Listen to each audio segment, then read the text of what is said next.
శ్రీ గురుభ్యో నమ.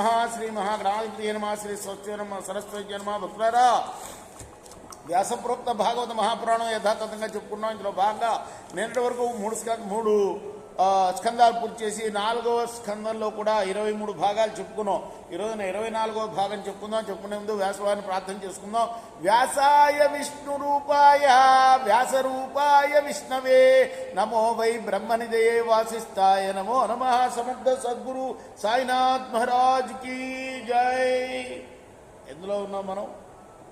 ధ్రువోపాఖ్యానం పూర్తి అవలా. ఇంకా మహానుభావుడైన ధ్రువుడు విష్ణుదేవుణ్ణి సేవించి తాను పూర్వజన్మల్లో చేసిన సుకర్మం చేత సమస్త దిక్పాలకులకు కూడా పొందరాని నిత్యపదానికి అధీశ్వరుడు అవుతాడు. లోకపావనుడైన నీ కొడుకు ప్రభావం నీకు తెలియదు రాజా. నారదుడు ద్వాదశాక్షరి మంత్రాన్ని ఉపదేశించి ఎలా ఆ స్వామిని ప్రత్యక్షం చేసుకోవాలో నారాయణమూర్తిని ఆ బాలకుడికి ధ్రువుడికి తెలిపిన తర్వాత ధ్రువుడు తండ్రి దగ్గరికి వచ్చాడు. ఆ తండ్రి వ్యాధులు పడుతున్నాడు. అయ్యో, నా కుమారుణ్ణి అనవసరంగా అడవుల పాలు చేశాను కదా అని బాధపడుతుంటే, అదేం కాదయ్యా, నీ కుమారుణ్ణి నారాయణుడే చూసుకుంటాడు. ఎందుకంటే మహాభక్తుడు, గొప్ప పదవిని పొందబోతున్నాడు అతను. మరి అని చెప్పి అతను నీ కీర్తిని కల్పాంతం వరకు కూడా ఈ ప్రపంచం అంతటా సుస్థిరంగా ఉండేటట్లుగా చేస్తాడయ్యా. సుగుణ రత్నాకరుడు నీ కొడుకు. నీ పుత్రుడి కోసం నువ్వు ఏమాత్రం విచారించవద్దు. అచరి కాలంలోనే, చాలా తక్కువ అచిరకాలంలోనే, అచిర అంటే చిరకాలం అంటే ఎక్కువసేపు, అచిరకాలం అంటే చాలా తక్కువ సమయంలోనే నీ దగ్గరికి వస్తాడయ్యా అని ఈ విధంగా నారదు చెప్పిన మాటలను రాజు తన మనస్సులో విశ్వసించాడు. ప్రియపుత్రుణ్ణి తలుచుకుంటూ రాజ్యభోగాల మీద ఆదరణ తగ్గించుకున్నాడు. ఈ విధంగా ఉండగా తపస్సు కోసం అడుగు వెళ్లిన ధ్రువుడు అరణ్యంలో అక్కడ సంగతి ఏమిటి? నారదుడి వల్ల వాసుదేవ మంత్రాడు ఉపదేశం పొందిన ధ్రువుడు మధువనాన్ని చేరుకున్నాడు. తన ఎదురుగా మునులు, దేవతలు, యోగులు వీళ్ళందరి పొగడ్తలకు పాత్రమైనది. సంసారం అనే మబ్బును చెదరగొట్టడంలో ప్రభజనం లాంటిది. సమస్త పుణ్యాలకు ఉనికిపట్టైన మధువనాన్ని చూశాడు. అలా చూసి దాని దగ్గరికి పోయి అందులో ప్రవేశించి యమునా నదిలో స్నానం చేసిన వాడై నియమంతో ఏకాగ్ర చిత్తంతో భగవంతుణ్ణి ధ్యానిస్తూ 3 రోజులకు ఒకసారి వెలగ పండ్లను, రేగు పండ్లను ఆరగిస్తూ అలా ఒక్కొక్క నెల ఎలా గడుపుతున్నాడో చూడండి. అంటే ఇంద్రియాలపైన మక్కువను తగ్గించి జితేంద్రియుడు కావటానికే ఈ ఉపవాస విద్య అన్నమాట. మొదటి నెలలో ఏం తిన్నట్ట? వెలగ పండ్లు, రేగు పండ్లు మాత్రమే తిన్నట్ట. అది కూడా రోజు కాదు, 3 రోజులకు ఒకసారి. మరి ఆ తర్వాత నెలలో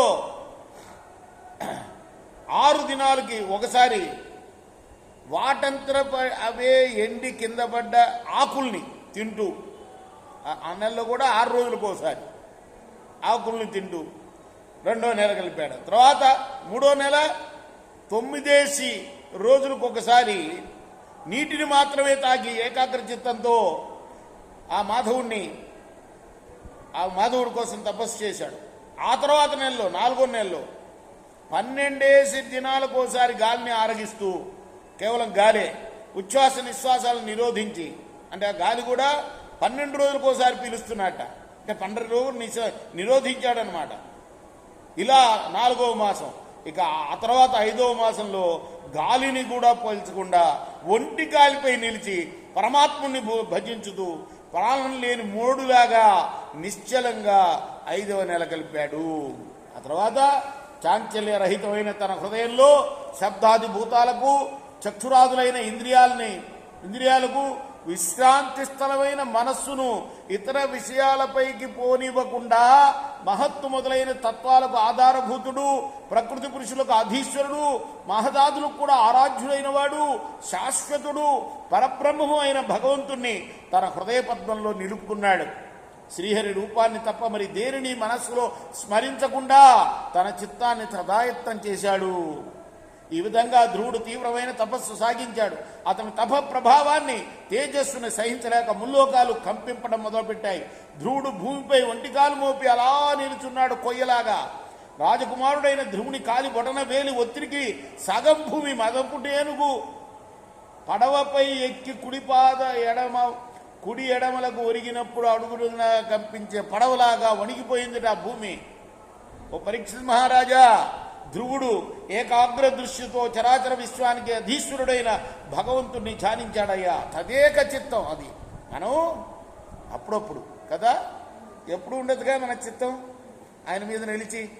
అలా కాదు, ఇలా చేసి 5 నెలలు చేసి 6వ నెలలో పూర్తిగా ఇంకేమీ లేదు, వేటి మీద ధ్యాస లేదు, కేవలం తదేక దృష్టితో ఆ భగవంతుణ్ణి ధ్యానించాడు. ప్రాణవాయువుని ప్రాణద్వారాల్ని నిరోధించి పరమేశ్వరుడితో అనుసంధానం చేశాడు. లోపటే ఉంటాడు పరమేశ్వరుడు కదా, అందరూ అనుసంధానం చేయగలరా? ధ్రువుడు లాంటి వ్యక్తి మాత్రమే చేయగలడు. ఈ విధంగా శ్వాసను నిరోధించడం వల్ల శ్రీహరి కంపించాడు.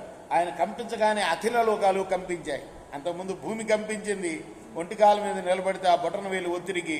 ఇప్పుడు అయిన తదేక దృష్టితో ఆ నిలిపేటప్పుడు నారాయణుడి మీద, అంతర్యామి మీద, ఆ అంతర్యామే కదిలేట. అఖిల లోకాలు 7 14 లోకాలు కూడా కంపించిపోయాయట.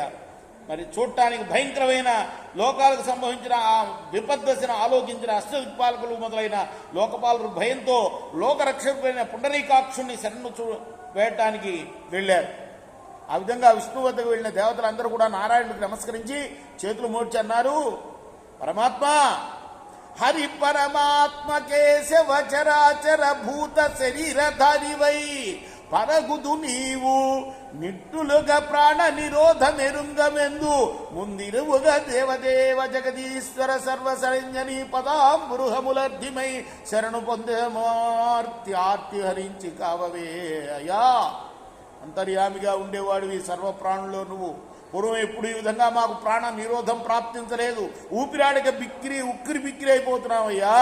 ఓ కేశవా, జగదీశ్వర సర్వశరణ్య, నీ చరణ కమలాలను శరణు పొందుతున్నావు, మా ఆపదను తొలగించి కాపాడు ప్రభు అన్నారు.